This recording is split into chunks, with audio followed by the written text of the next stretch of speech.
Hi, I'm Rick Steves, back with more of the best of Europe. This time, we're celebrating the traditions in Umbria and Tuscany. It's the heart of Italy. Thanks for joining us.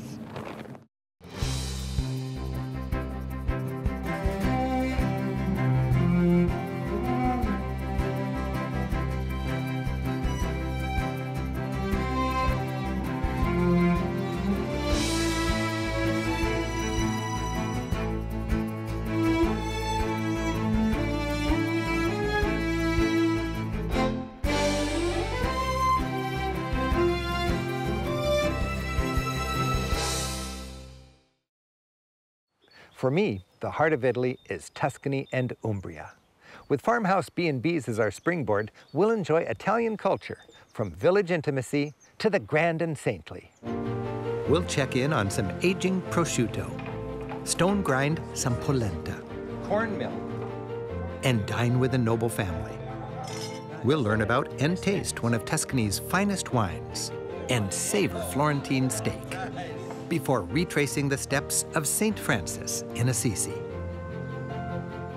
Italy has many famous regions, including Tuscany and Umbria. Starting in Tuscany, we visit the wine regions around Montepulciano before crossing into Umbria and finishing in Assisi. In Tuscany, it's still possible to find your own sleepy, fortified village. While tourists pack the more famous places, little offbeat gems like this remain overlooked and are great places for enjoying the traditional culture. Hamlets like these originated as communities of farmers who banded together on easily defensible hilltops overlooking their farmland. With today's tourism and relative affluence, it's easy to forget the fact that until the last generation, this region was quite poor. Today, while the poverty's gone, the traditions survive. Many rural families still preserve their own meats and enjoy firing up their wood-burning ovens on special occasions. And here in rural Tuscany, you feel an enthusiasm for tradition. Gazing at these content sheep, you can almost taste the pecorino cheese, which seems to be a part of every meal. At this farm, walls are stacked with rounds of pecorino, made from the unpasteurized and therefore tastier milk of the farm's sheep. Making cheese this way is labor-intensive and takes lots of patience. But for these folks, it's well worth the trouble. To be sure we get the most out of our visit, we're joined by my friend and fellow tour guide, Roberto Becchi. We're visiting the noble farm of the Zanda family, where Nicola raises a couple hundred pigs. These pigs are a rare breed brought back from the edge of extinction by people who care about traditional agriculture. People who really love their ham. So it's Italian justice. We feed them, they feed us. Yeah. Now, like the pigs all eventually do, we move on to the prosciutto part of the farm. Nicola artfully cures every part of the pig. The hind legs are destined to become fine prosciutto. He brushes on a coat of garlic and vinegar with a sprig of rosemary, sprinkles it with pepper, and finally cakes it in salt. Top-grade prosciutto is cured by hanging in a cool room for about a year. During the slow curing process, Nicola checks the progress, employing a wooden needle and an expert nose. And like any proud farmer, he invites us into his home. Not your everyday farmhouse, for a memorable taste. From the farm to the table, with only a little bit of travel. 200 meters. 200 meters, but a lot of work. A lot of work. How many months? About 15 months. And then the ham is waiting? The ham is waiting about 12 months. Oh, so more than 2 years. Yeah. Nicola, 3 different meats. Can you give me a little tour? This is ham, prosciutto. We have soppressata. It's done with the heads of the pigs. Mm-hmm. And we have the salami here. You like this? Oh, I love it. This is from the head of the beautiful pigs I was just feeding. Is it good? You eat it, Nicola? Fantastic. Yeah? Try it. Try it. I think you like it. Yes. It's like prosciutto for beginners, and this is for the expert. For the expert. The connoisseur. Perfect. With some good wine. Always with good wine. Nearby is the Vecchio Molino, or Old Mill. While this swan thinks this pool's made for him, it's actually a reservoir used to power the mill. This mill, with its ancient grindstones, has been producing flour for generations. Until the 1960s, neighboring farmers brought their grain here. While locals know stone-ground corn makes the tastiest polenta, Corn mill. Polenta. mills like these are a tough fit in our fast-paced world.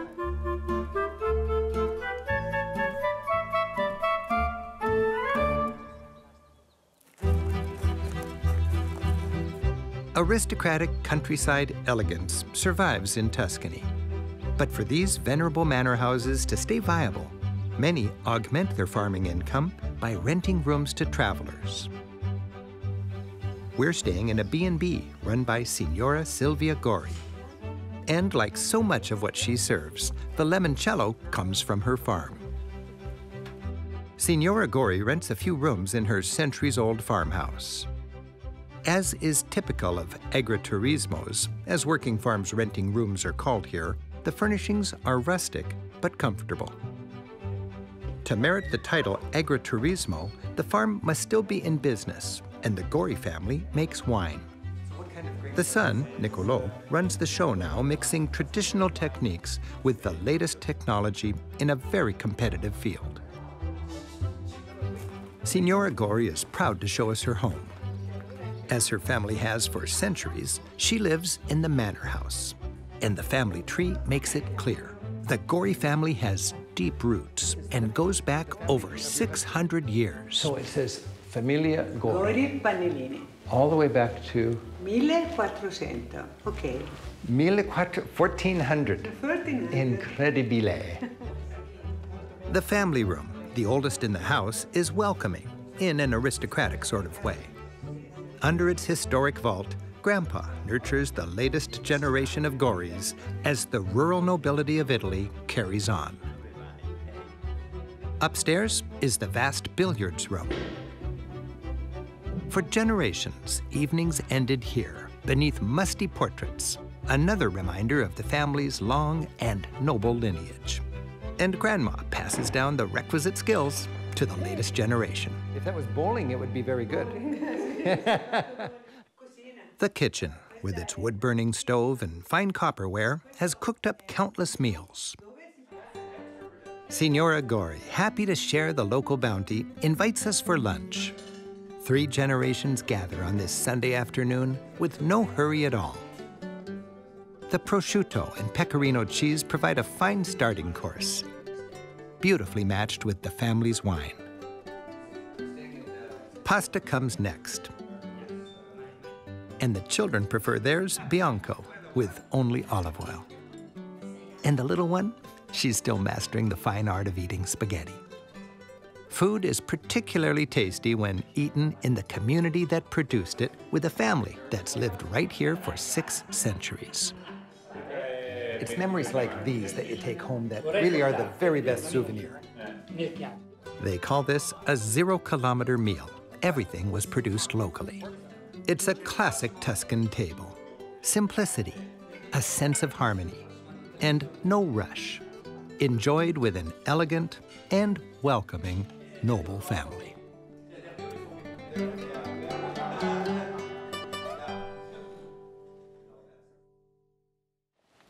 Tuscany is one of those regions where it just makes sense to sleep outside the city, and our farmhouse B&B provides a great springboard for a world of side trips.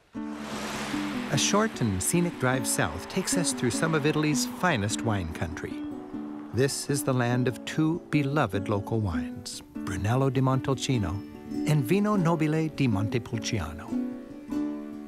The vineyards here produce some of the very best wines in the world, and travelers who call in advance are welcome to visit and tour the wineries. Beautifully tended vines soak up the spring sun as hardworking vintners hope that this year's vintage will be one to remember.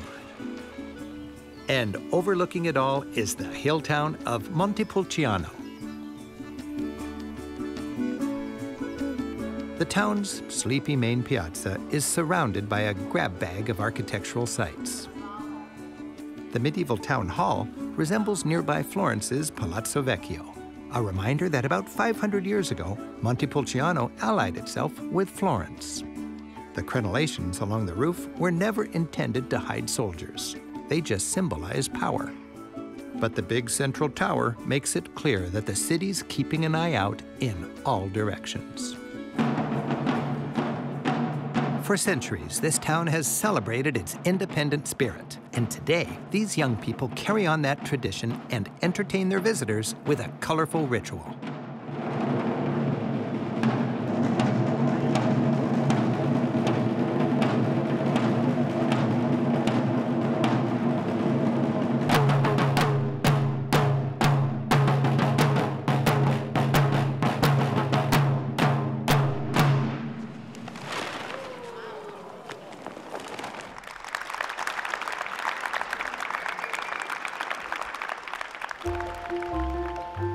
Being a wine-producing capital, Montepulciano is built upon a honeycomb of wine cellars. Palazzo Ricci sits atop a particularly impressive series of cellars. Joining a vintner, we descend a long staircase. Heading deep down into the hill that Montepulciano is built upon, the temperature noticeably drops, and eventually we end up at street level of the lower town. Climbing even further down, we reach gigantic barrels under even more gigantic vaults, and a chance to learn about the wine that's aging here. These are very big barrels. Yeah, of course, it's very big barrel, 10,000 liters. It's made the wood, the Slavonian wood. 10,000 liters. How many bottles would that? 13,000. For this wine, it's the artful combination of aging in large, medium, and small oak barrels that gets the tannin levels just right. Enrico, when was the first barrel of wine here in this cellar? From 37. 700 years. Of course, sure. My goodness. And for our last stop, a chance to taste some of the wine as it's aging. How old? And I'm forever the attentive student. So how old would this wine be here? 1 year. 1 year. Basically. So this is baby Nobile di Montepulciano. Baby Vino Nobile, born now. Born now. It's a little tiny baby. And when it's finished, how old will the wine be? 3 years old. 3 years. And is this good? Can you tell when you taste? For me, the wine is how my son. It's very, very nice. You love the wine like your son? Yeah. You love your son like the wine. Same. The same. That's good. The people of Montepulciano seem to enjoy their red meat as much as their red wine. And this osteria is a carnivore's dream come true. Its long, narrow room, jammed with shared tables, leads to a busy kitchen with an open fire. Giulio, his wife Chiara, and their staff serve their hungry crowd like a well-choreographed meat-eater's ballet. Weight and price is agreed upon at the table. You know what? That's good. Made it. Then it's leave it to cleaver. The meat is seared over embers for just a few minutes before being cut from the bone. I can smell it already. Oh, look at that. Nice. And in Tuscany, the correct way to enjoy a steak is rare.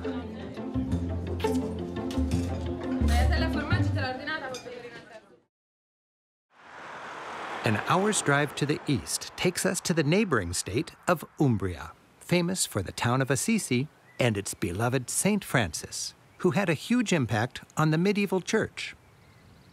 The story of medieval Europe is the story of hard lives and a very religious world where people struggled and stressed about their relationship with God.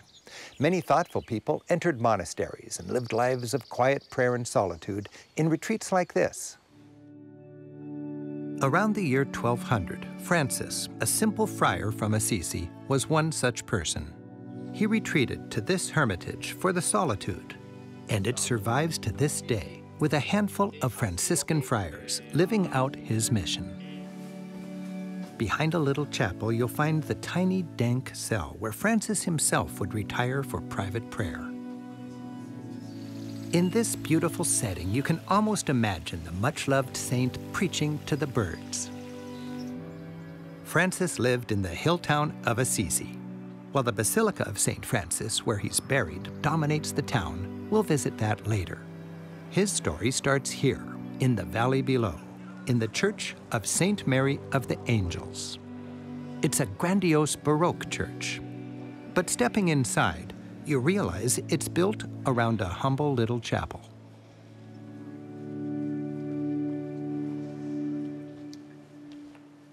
As a young man, Francis was living in a way that attracted followers. He went to the Vatican in Rome, asked for the Pope's blessing to continue his work, and got it. Back in Assisi, he was given this fixer-upper chapel. This is the actual chapel that Francis and his first followers rebuilt. And it was here, in 1209, that he established the Franciscan order. Inside the chapel, pilgrims remember the very spot where Francis lived, worked, and died, and how, as it turned out, fixing up that little chapel was a metaphor for a church in need of reform. This chapel, so dwarfed by this enormous church, reflects the monumental impact this simple friar, a reformer well ahead of his time, had on Christendom. With his teaching, Francis challenged the decadence of church government. He took Jesus' message of non-materialism and simplicity seriously, challenging the wealthy and powerful around him. His slow down and smell God's roses teaching drew a huge following.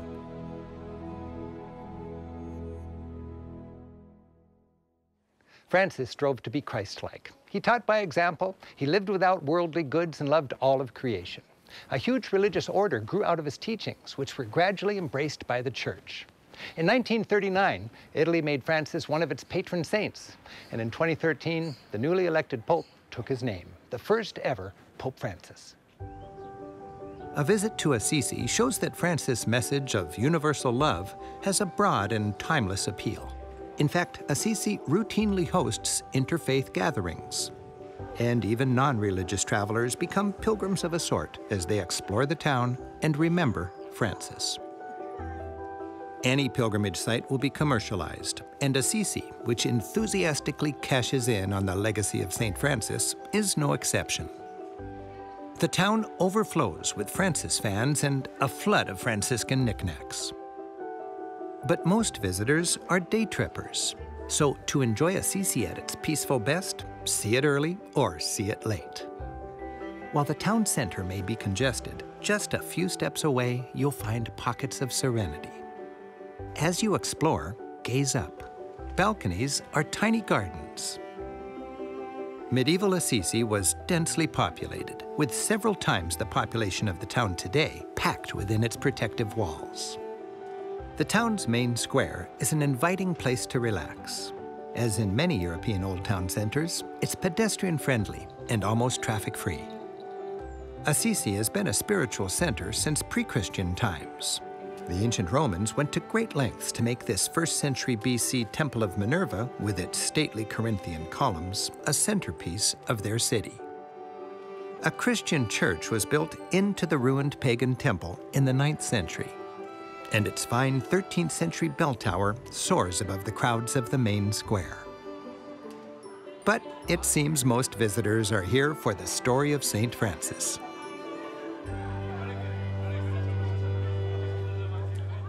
Francis was a big deal even in his own age. In fact, he was made a saint within a few years of his death. Immediately, pilgrims came from far and wide, making Assisi a thriving pilgrimage center, which it is to this day. Assisi's main drag leads from the town center toward the Basilica, which holds the saint's much venerated remains. This 13th century hospice gave pilgrims a place to rest. And along the way, pilgrims would stop here for a drink. The street ends at the Basilica of St. Francis. This is one of the artistic and religious highlights of Europe. It rises where, in 1230, St. Francis was buried. For 8 centuries, it's been one of the most visited pilgrimage sites in all of Christendom. From a distance, you see the huge arches that support the basilica. Above these were the quarters for the hundreds of friars who once lived here. The arcades that line the square approaching the church are where medieval pilgrims were housed and fed. The destination of so many pilgrims is the tomb of Francis, which lies deep beneath the basilica. Its humble elegance befits the saint who preached simplicity.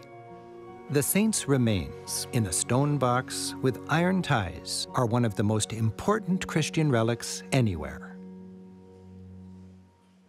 Holy relics were the ruby slippers of medieval Europe. To the faithful, relics had power. They helped answer prayers, win wars, and ultimately, they helped you get to heaven. The basilica rises in 2 levels above the tomb. It's cohesive, an artistic and theological work of genius. With its fine art, it still functions as a splendid classroom. It was frescoed from top to bottom by leading artists of the 13th century. In the lower basilica, Cimabue painted what's considered the earliest and most accurate portrayal of St. Francis. Below, you'll see 5 of Francis' closest followers. Clearly, just simple folk. The series of frescoes above the altar is by Giotto, the most powerful storyteller of his day. 3 scenes represent the vows of the Franciscans: obedience, chastity, and poverty. Francis kneels in front of Lady Obedience. Chastity is in her Tower of Purity, flanked by 2 angels.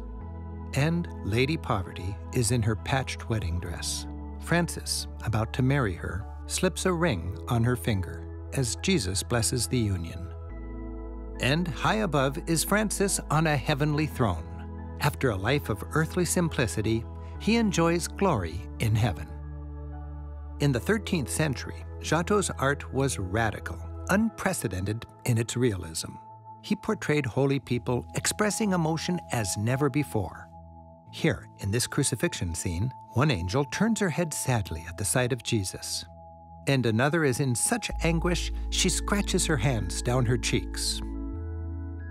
Mary, until this fresco generally portrayed in control, has fainted in despair. The Franciscan friars, with their passion for bringing God to the people, found a natural partner in Europe's first modern painter, Giotto.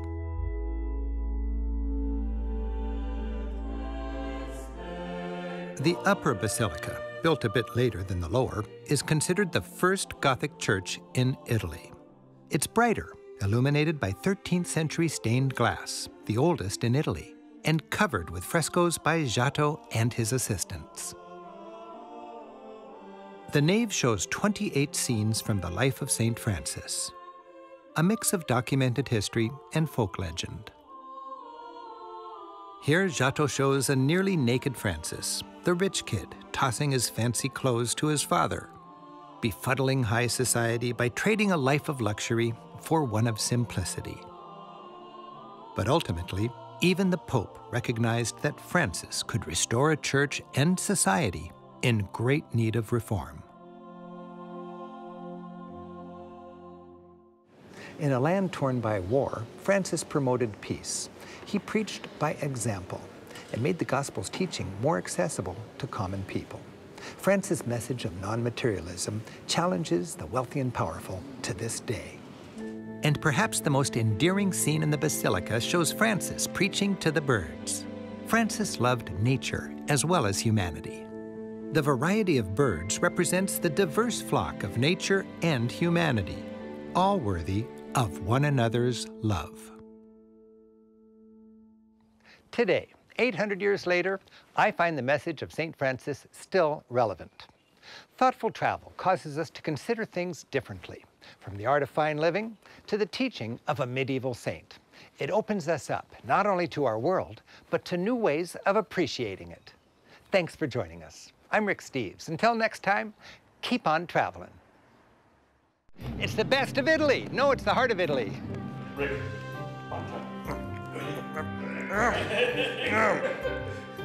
Yeah, thank you. This is Hamon from Andalusia. No. Back in Assisi. Assisi.